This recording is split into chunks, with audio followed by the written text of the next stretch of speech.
Welcome to Math with Professor V. This is integral number 4 of our countdown to 2025, 13 integrals in 13 days.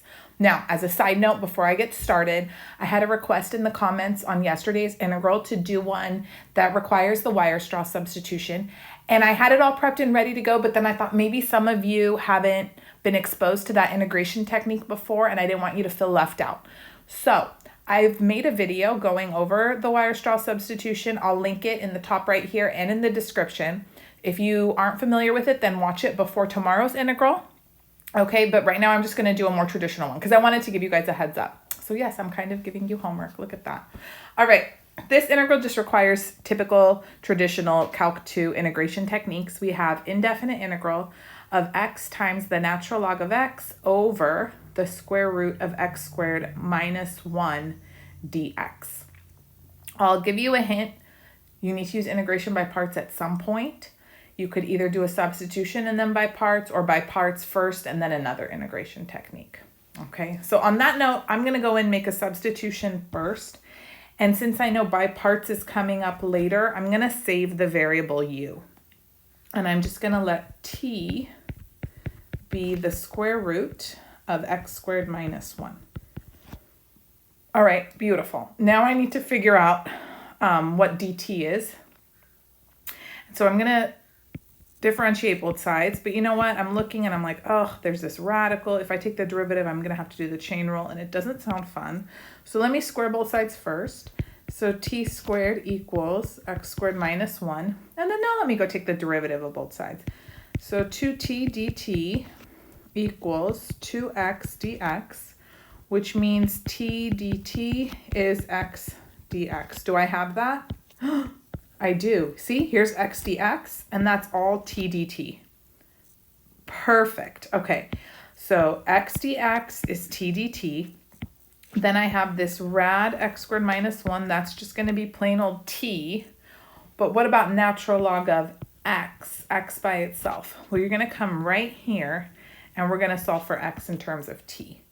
So x squared equals t squared plus 1, which means x equals plus or minus the square root of t squared plus 1.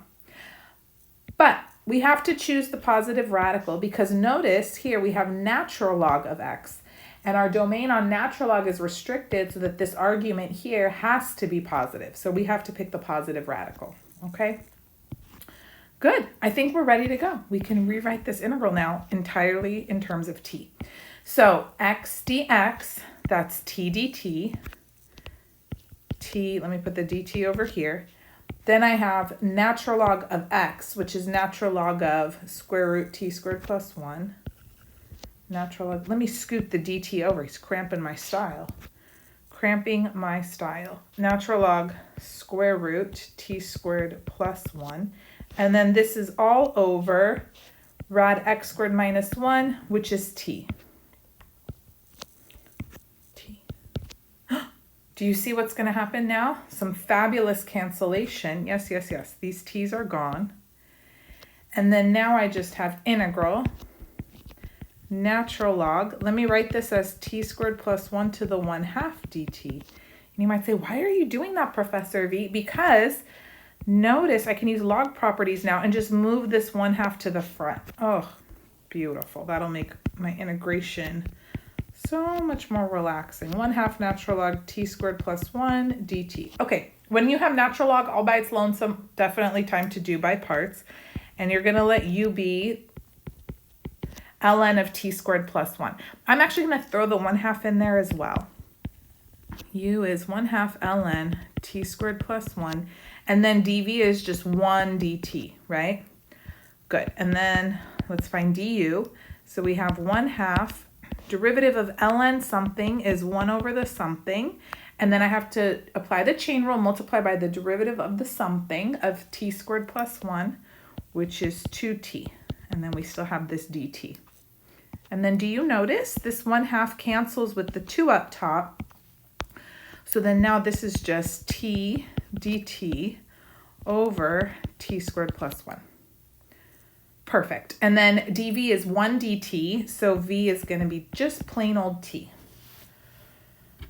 Lovely. Now let's apply our by parts formula. So this integral can be rewritten as u times v.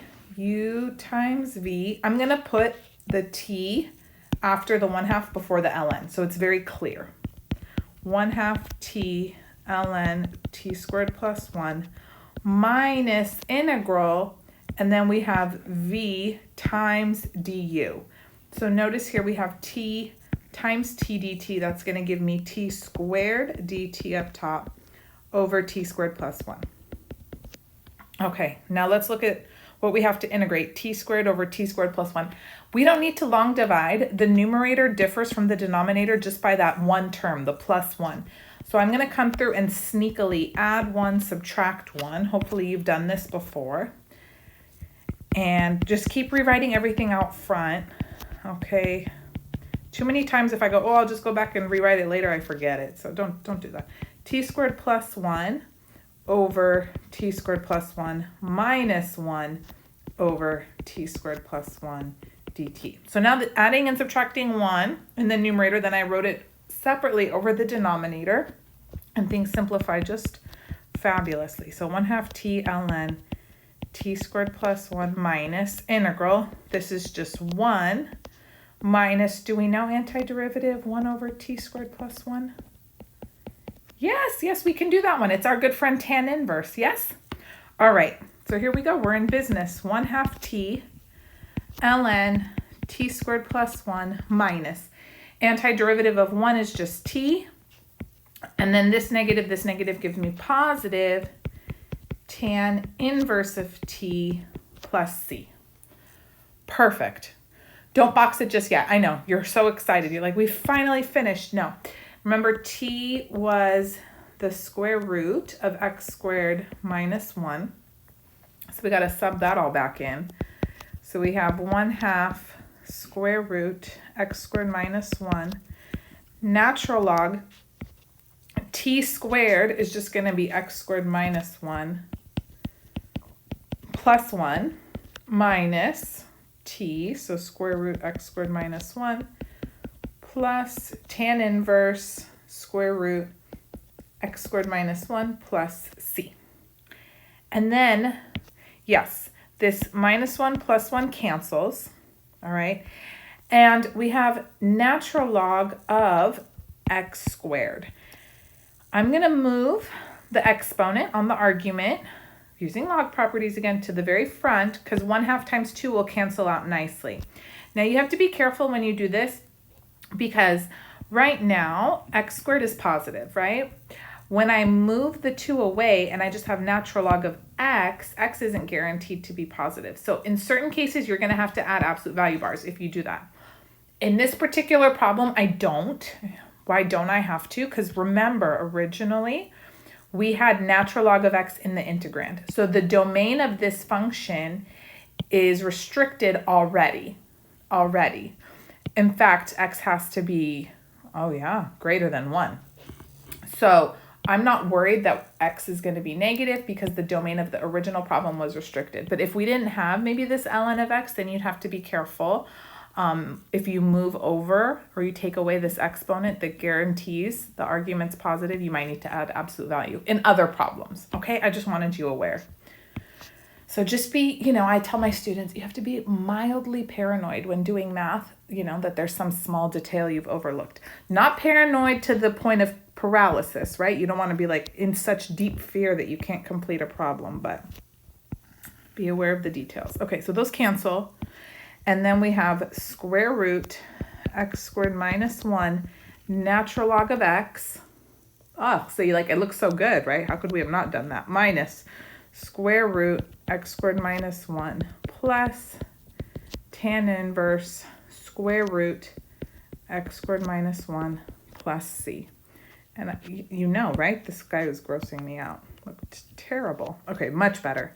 Let's box it with pride for a job well done. Did you get it right? Let me know in the comments below. If you did it a different way, if you did the by parts first, I think you had to do trig sub after. So if anyone did it that way, let me know how it went, which way was easier.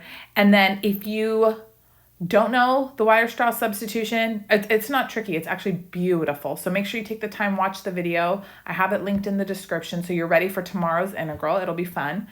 And stay tuned. I hope you guys enjoyed this. Give it a thumbs up, subscribe if you haven't already, and then check out the playlist if you need to brush up on any of your integration techniques or other calculus topics if you're gearing up for next semester.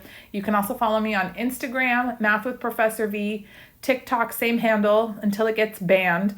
And I will be back tomorrow. That's right. Love you all. Bye.